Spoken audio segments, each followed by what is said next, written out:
سننا چاہیں گے کہ قرآن کی ابتدا کیسے ہوئی حضور پر، کیسے آپ پر قرآن اترا۔ ہمیں عائشہ رضی اللہ عنہا نے یہ فرمایا، میں نے پوچھا اللہ کے رسول، یا رسول اللہ کیف یاتیک الوحی، فرمایا اے اللہ کے رسول آپ پر وحی کیسے اترتی ہے؟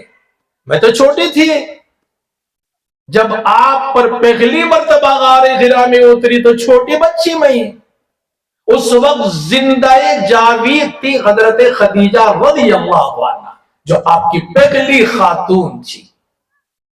غار حرا میں تشریف لے جاتے، کچھ کھانا پینا لے جاتے، کھانا پینا 8 دن 10 دن 12 دن وہی رکھتے، ختم ہو جاتا، پھر توشہ لے جاتے، پھر توشہ تیار کرتے، پھر غار حرا میں چلے جاتے جو مکے کی آبادی سے بہت دور،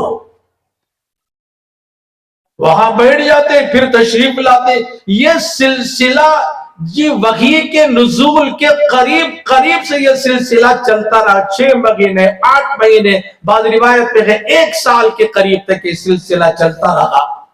وَكَانَ حُبِّبَ إِلَيْهِ الْخَلَا، آپ کو خلوت نشینی کسی سے بات نہیں، مخلوق سے بس ٹوٹ گیا ہے رشتہ، مخلوق سے اللہ سے رشتہ جڑ گیا ہے، بس کسی سے کوئی کلام نہیں۔ حضور غار حرا میں تشریف لے جاتے، وہاں اللہ اللہ کرتے، اور وہاں آپ تشریف فرما ہوتے، اچانک وہ مبارک دن آ گیا جو قرآن کے نزول کی پہلی آیات رسول اللہ صلی اللہ علیہ وسلم پر اتری۔ میں یہ بولنا چاہتا ہوں، قرآن کیوں معجزہ ہے یہ بتانا چاہتا ہوں۔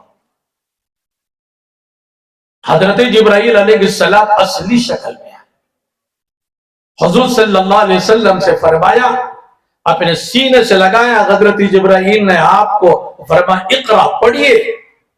حضور نے فرمایا میرا کوئی استاد ہے، میں پڑھا ہوا نہیں۔ دوسری مرتبہ دبایا حضرت جبرائیل علیہ السلام نے، زور سے دبایا اور فرمایا پڑھو۔ تو حضور نے فرمایا وہی جواب دیا جو پہلی مرتبہ جواب دیا۔